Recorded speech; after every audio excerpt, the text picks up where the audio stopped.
सो hello वियर्सियंस, welcome on virtual learning with Anand Jaiswal. तो हम लोग बात कर रहे हैं 75 स्मार्ट चैलेंज की, और 75 स्मार्ट चैलेंज में हम लोग बहुत सारे लेक्चर्स ले चुके हैं। और आज हम लेक्चर लेके आए हैं बाबू, वो है बायोलॉजी का, जो कि हम बात करने वाले हैं external genitalia. Female external genitalia समझने के लिए सबसे पहले एक बात समझेंगे कि जैसे हमने मेल के एक्सटर्नल जेनेटेलिया को समझा, वैसे ही फीमेल जो रिप्रोडक्टिव ऑर्गन है, वो बाह्य रिप्रोडक्टिव ऑर्गन जो है, इसको बोलते हैं एक्सटर्नल जेनेटेलिया, बाह्य जननांग। अब बात की जाए कि फीमेल एक्सटर्नल जेनेटेलिया में सम्मिलित होते हैं, मैंने लिख रखा है यहाँ पर कि फीमेल एक्सटर्नल जेनेटेलिया मतलब कि मादा जननांग में बाह्य, या बोला जाए कि मादा बाह्य जननांग में सम्मिलित होते हैं। तो पहला है मीनोपॉज, मीनोपॉज मॉन्स प्यूबिस, और दूसरा है labia majora, labia minora, hymen and clitoris. अब फिगर के रूप से इसको समझते हैं। देखो, ये जो फैटी लेयर है, कुशन लाइक फैटी लेयर, ये होता है मॉन्स प्यूबिस। ये देखो यहां पर जो संरचना दिख रही है, ये वाली, ये जो फैटी लेयर होता है जिसपे प्यूबिक हेयर्स ग्रो करते हैं, यहां पर प्यूबिक हेयर्स होते हैं, इस वाले रीजन को बोलते हैं मॉन्स प्यूबिस। अब देखो यहां पर मॉन्स प्यूबिस के नीचे अगर ये देखा जाए, ये जो लेयर घेर रखी है पूरा ओपनिंग को, ये पूरे लेयर को जो घेर रखी है, उसे बोलते हैं लेबिया मेजोरा। अब यहाँ पर लेबिया मेजोरा के नीचे ही होता है फ्लैसी फोल्ड स्ट्रक्चर, जहां पे जिसको बोलते हैं लेबिया माइनोरा। अब देखो लेबिया जो मेजोरा जो होता है, इस पे हेयर, कुछ हेयरी ग्रोथ होते हैं। अब बात करते हैं कि यहाँ पर देखो लेबिया माइनोरा के अंदर अगर जाएं तो एक पतली मेम्ब्रेन होती है, पतली मेम्ब्रेन होती है, और वो पतली मेम्ब्रेन जिसको बोलते हैं हाइमन। क्या बोलते हैं? हाइमन। अब देखिए यहाँ पर ये वाला जो पोर है, इस पोर को बोलते हैं बाबू यूरेथ्रल ओपनिंग, जहां से यूरिन पास होगा। क्या होगा? यूरिन पास होगा, इससे यूरिन पास थ्रू दैट। ये क्लाइटोरिस है, क्लाइटोरिस उभरा हुआ हिस्सा होता है यहाँ पर, क्लाइटोरिस। और ये जो क्लाइटोरिस होता है उभरा हुआ हिस्सा, ये क्लाइटोरिस क्या करता है? सेक्सुअल प्लीजर में हेल्प करता है, मतलब कि एक्साइटेशन के लिए। अगर बात की जाए तो आप ये स्ट्रक्चर के रूप में अगर बात की जाए तो देखा जाए कि ये फीमेल का एक्सटर्नल जेनेटेलिया है, बाह्य जननांग है, जहां पर ये अगर बात की जाए तो इसे हमने कहा मॉन्स प्यूबिस, जहां पर यहां पर ये फैटी या कुशन लाइक स्ट्रक्चर होते हैं, ये फैटी टिश्यू भी बोलते हैं, यहां पर हेयर्स के ग्रोथ होते हैं। ठीक है। अब ये लेबिया मेजोरा जो होता है, वो पूरा एक स्ट्रक्चर होता है जो कि पूरा घेरता है ओपनिंग को। लेबिया माइनोरा जो होता है, इसके नीचे जो फ्लैसी फोल्ड स्ट्रक्चर जो होता है, लेबिया मेजोरा के नीचे जो फ्लैसी फोल्ड स्ट्रक्चर होता है, उसे लेबिया माइनोरा कहते हैं। अंदर की लेयर हाइमेन है, ये हाइमेन है, जो कि वर्जिनिटी का एक टेस्ट है। ऐसा बोला जाए कि आमतौर पर कि इसको वर्जिनिटी का टेस्ट माना गया है, हाइमेन। अब देखो ये वाला जो पोर है, ये यूरेथ्रल ओपनिंग है, मतलब कि यहां पर जो वेजाइना की ओपनिंग है और यूरेथ्रल ओपनिंग, दो अलग अलग पोर होते हैं। मतलब कि फीमेल रिप्रोडक्टिव ऑर्गन में दो अलग अलग पोर होते हैं, एक होता है जो यूरेथ्रल ओपनिंग और दूसरा होता है वेजाइनल ओपनिंग। वेजाइनल ओपनिंग मतलब कि यहां पर जो क्यूटक जो मेटिंग होता है या कोइटियस के दौरान जो यहाँ पर स्पर्म या सीमेन जो यहाँ पर जाते हैं, जिसकी वजह से ये ट्रैक्ट के थ्रू अंदर यूट्रस में जाते हैं। जबकि यहाँ पर जो यूरेथ्रल ओपनिंग होती है, ये यूरेथ्रल ओपनिंग से यहाँ पर यूरिन पास होता है। अब आइए इसके बारे में एक एक करके पढ़ लेते हैं। मॉन्स प्यूबिस या फैटी टिश्यू का बना होता है, जो कि प्यूबिक हेयर से ढका होता है। देखो हमने कहा ना कि जो यहां पर मॉन्स प्यूबिस है, वो मॉन्स प्यूबिस जो होता है फैटी टिश्यू का एक कुशन फोल्ड है, जो कि यहां पर एक प्यूबिक हेयर से क्या है? ढका होता है। अब यहीं पे बात की जाए कि लेबिया मेजोरा की, तो यह लंबा फ्लैसी फोल्ड, देखिएगा यहां पर मैंने लिखा है, यह लंबा फ्लैसी फैटी टिश्यू है। बात समझ रही है? और यह देखा जाए कि जो कि बाहरी हेयर फोल्ड यहां पर होते हैं, और यह वेजाइनल ओपनिंग को घेरता है। आइए देख लेते हैं कैसे वेजाइनल ओपनिंग को घेर रहा है। देखिए यहां पर ये पूरे वेजाइनल ओपनिंग को क्या कर रहा है? ये घेर रहा है। ठीक है। अब यहां पर देखिए जो लेबिया माइनोरा है, ये पेयर्ड होते हैं, मतलब कि ये फ्लैसी फोल्ड, देखिए यहां पर एक ये फ्लैसी फोल्ड ये है और ये एक फोल्ड है, तो ये पेयर्ड में होता है। कैसे होता है? पेयर्ड में।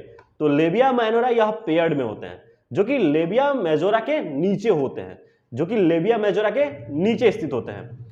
अब यदि बात की जाए कि हाइमेन क्या है, तो यह एक मेम्ब्रेन होती है जो कि आंशिक रूप से वेजाइना को कवर करती है, नोट द पॉइंट कि आंशिक रूप से वेजाइना को कवर करती है, जो कि मेटिंग के दौरान टूटती है तो ब्लीडिंग आती है, लोग इसी को बोलते हैं वर्जिनिटी टेस्ट।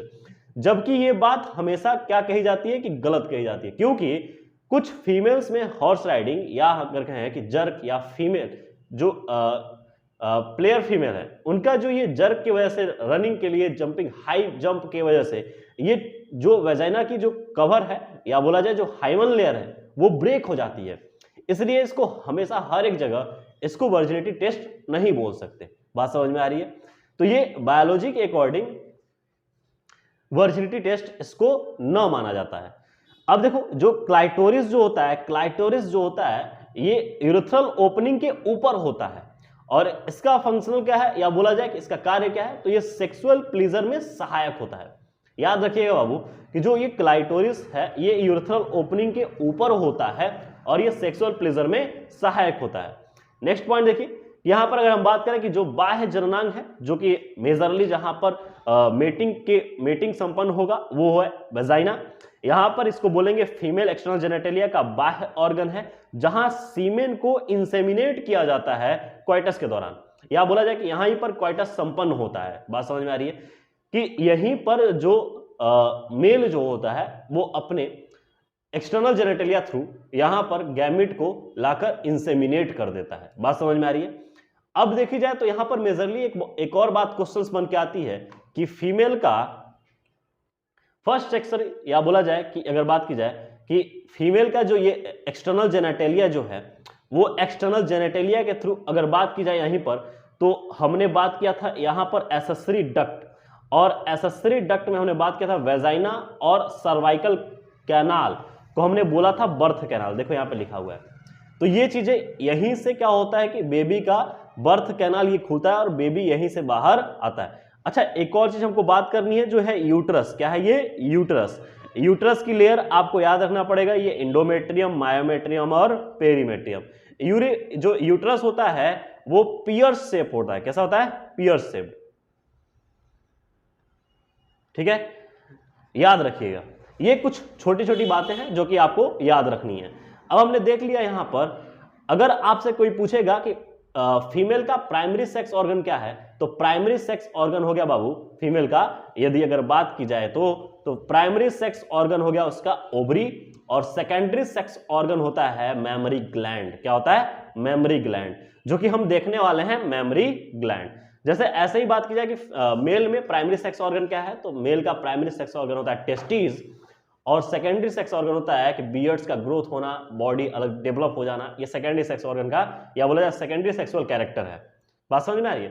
तो प्राइमरी सेक्सुअल कैरेक्टर ओवरी का होना और सेकेंडरी सेक्सुअल कैरेक्टर जो है कि मेमरी ग्लैंड का होना। तो ये यहाँ पे बात की जाए कि जो मेमरी ग्लैंड होता है ये क्या, इसको कैसे हम बात करेंगे, तो मेमरी ग्लैंड इसको ब्रेस्ट बोलते हैं। ठीक है, और यह पेयर्ड होती है। यह ग्लैंडुलर टिश्यू और फैट का बना होता है। नोट द पॉइंट, यह ग्लैंडुलर टिश्यू और फैट का बना होता है।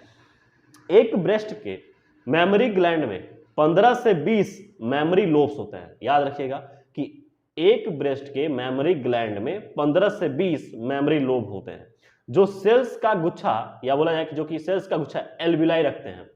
तो जो मेमरी ग्लैंड होते हैं 15 से 20, एक ब्रेस्ट के मेमरी ग्लैंड में 15 से 20 मेमरी लोब होते हैं जो कि सेल्स का गुच्छा एल्विलाई रखते हैं। ऐसे करके आप एनसीईआरटी में डायग्राम देखोगे, ऐसे सेल्स का गुच्छा होता है ल्यूमेन्स में जो एल्विलाई रखते हैं। अब यहीं पे एल्विलाई की बात की जाए कि एल्विलाई की कोशिका मिल्क सिक्रीट कराती है। नोट द पॉइंट कि एल्विलाई की कोशिका क्या करेंगी? मिल्क सिक्रीट कराती हैं।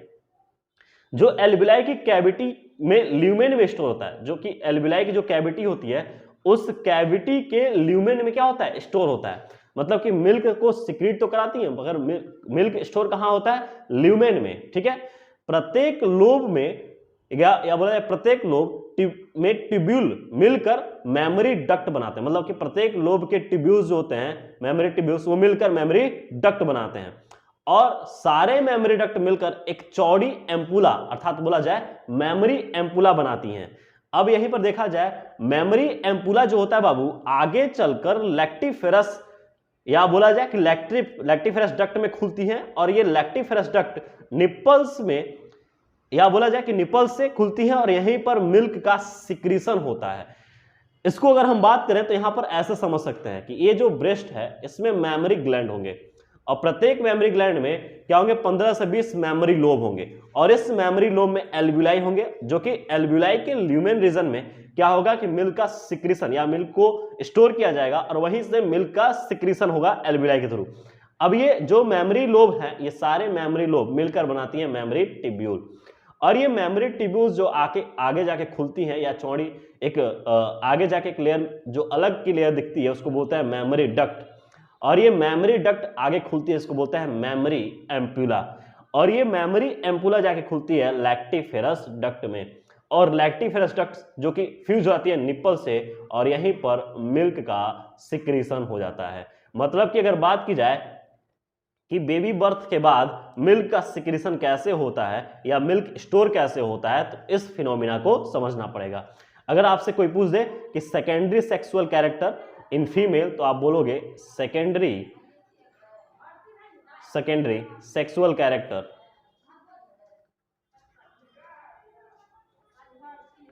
इन फीमेल क्या है, मेमोरी ग्लैंड। ठीक है, कोई दिक्कत नहीं यहां पर। तो इन सब चीजों के थ्रू हमने देख लिया पूरा फीमेल का एक्सटर्नल जेनेटेलिया।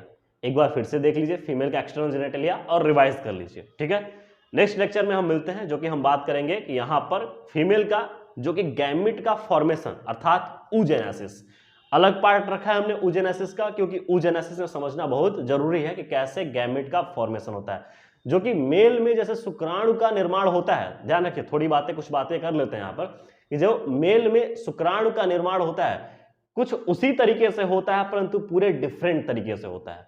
क्या बोले हमने कि कुछ उसी तरीके से होता है परंतु डिफरेंट तरीके से होता है, क्योंकि मेल का जो गैमेट का फॉर्मेशन होता है वो एट द प्यूबर्टी होता है, लेकिन जो फीमेल का गैमेट का फॉर्मेशन होता है वो मां के गर्भ में जब बच्ची रहती है तभी उगोनिया बन गए होते हैं, अर्थात कि उसी टाइम फॉलिकल्स बन गए होते हैं और वो फॉलिकल्स बस मैच्योर होकर जब प्यूबर्टी का समय आता है तो बस मैच्योर होकर ओवम के रूप में वो आगे निकलते हैं। इन सब चीजों को हम देखेंगे नेक्स्ट लेक्चर में। So thank you बियल्सियंस।